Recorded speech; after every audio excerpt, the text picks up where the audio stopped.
Hey guys, so before we get into the actual process of drawing and painting and figuring all that out, I need to tell you about the materials that I use and the tools. So, the majority of the work that I do these days is done with my iPad Pro, um, and I've got my Apple Pencil as well, and you have to buy that separately, of course. The app that I use primarily when I'm using my iPad is called Procreate, and it's only about $8 I think right now.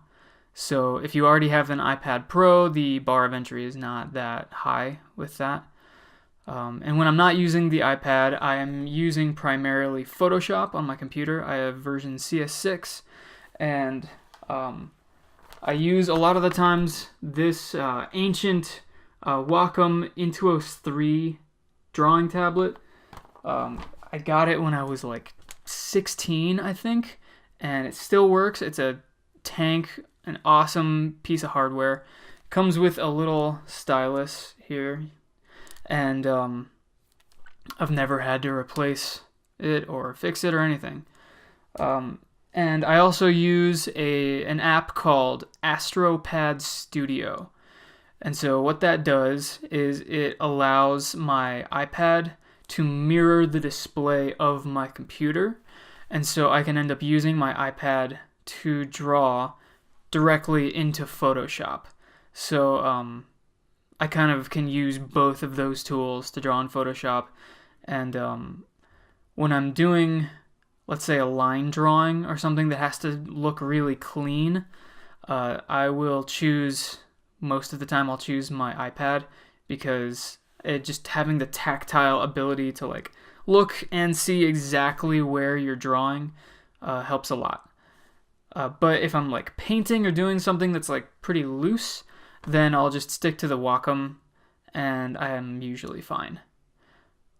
So that being said, when I'm in Procreate, I use a certain number of brushes that I mostly have either modified from existing brushes in there or that I've created myself.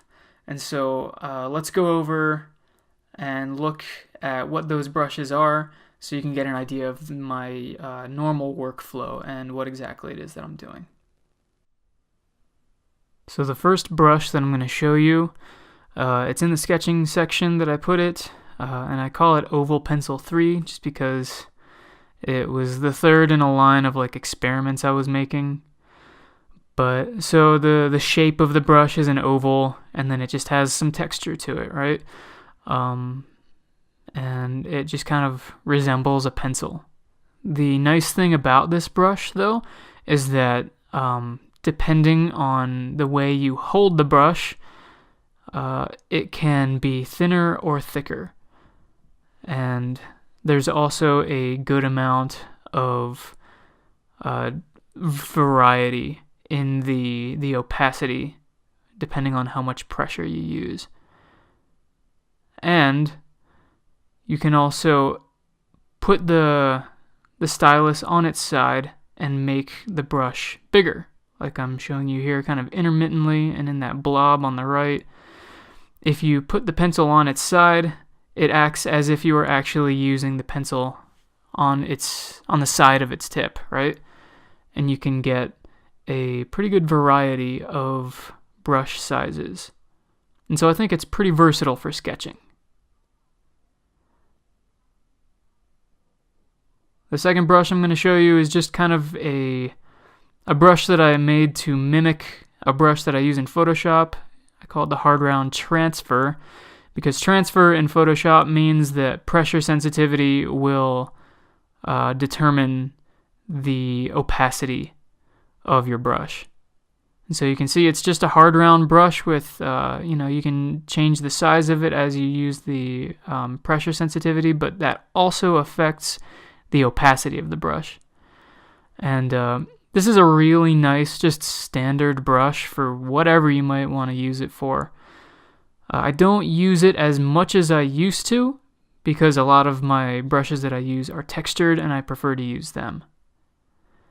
But you can see here I'm just slowly increasing the pressure on the brush and it's kind of increasing the opacity and the size as you go along. And here you can see if you keep the same amount of pressure, then the brush will not kind of like stack on top of itself until you start to add pressure.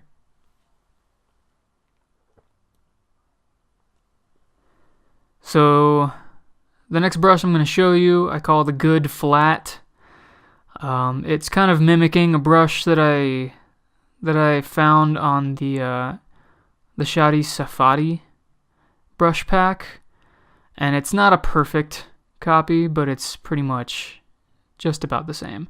And it's textured, and it has a little bit of grain to it, and it's kind of similar to that hard round transfer brush, just that the shape is different, and there's no like size variation depending on the pressure. It's just a constant sized brush that really depends on the pressure for its opacity.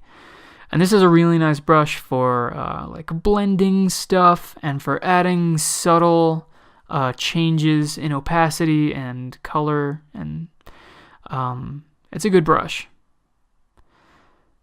And now this brush that I'm using, it very closely mimics my oval pencil brush at small sizes, but it's also tuned to go larger. So if you want that same kind of brush but way bigger, then this is the brush for you.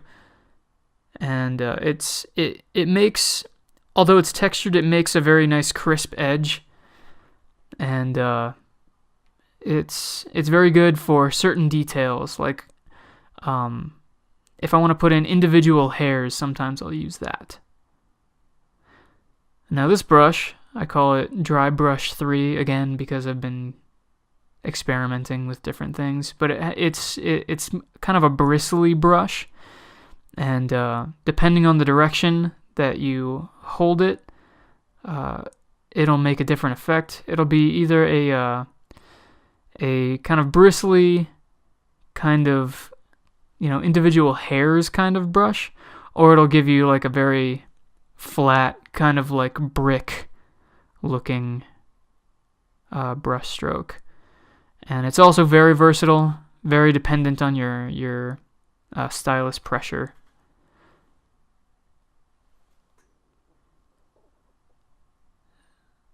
The next brush I'm going to show you, I could not figure out a name for, obviously, but I love this brush. It is textured, and it has this kind of repeating pattern that shows up depending on your pen pressure that you put on. Like you can see on the lower edge of that stroke, it's got this repeating kind of like ridge thing, and that can look really nice depending on the situation, depending on what kind of texture you want a certain surface to have. So this is a really versatile brush as well. I use it a lot.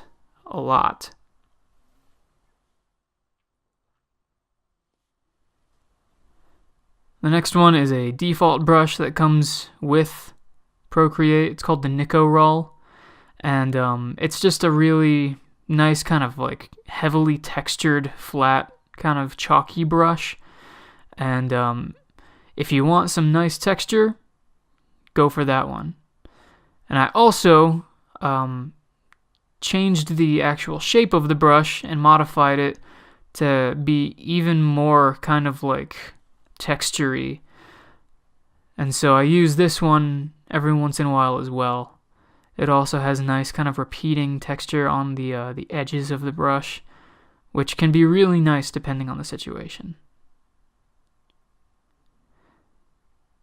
And really, I mean, I could go on about a bunch of different brushes, but I'll leave you, I guess, with one. It's just a modified water brush that comes with Procreate, and it's just larger. And I use this sometimes for filling in large areas that are like just flat color, and I'll add some texture to them that way.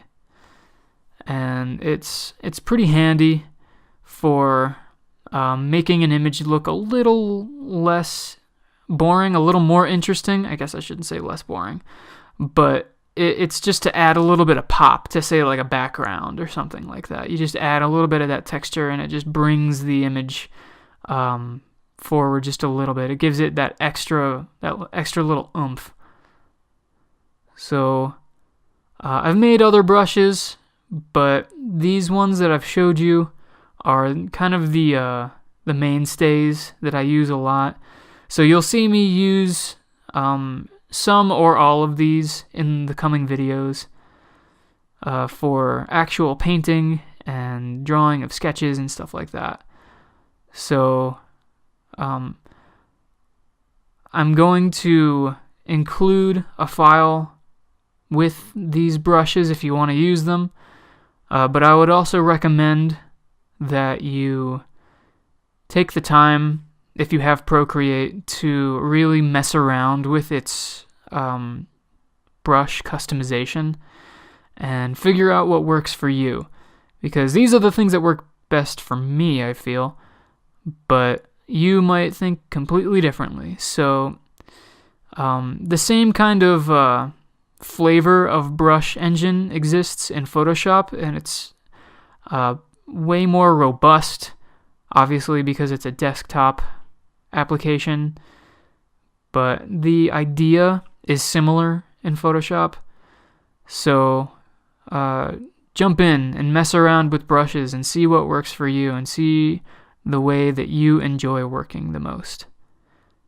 Anyway, that's going to do it for this video. I'll see you in the next one.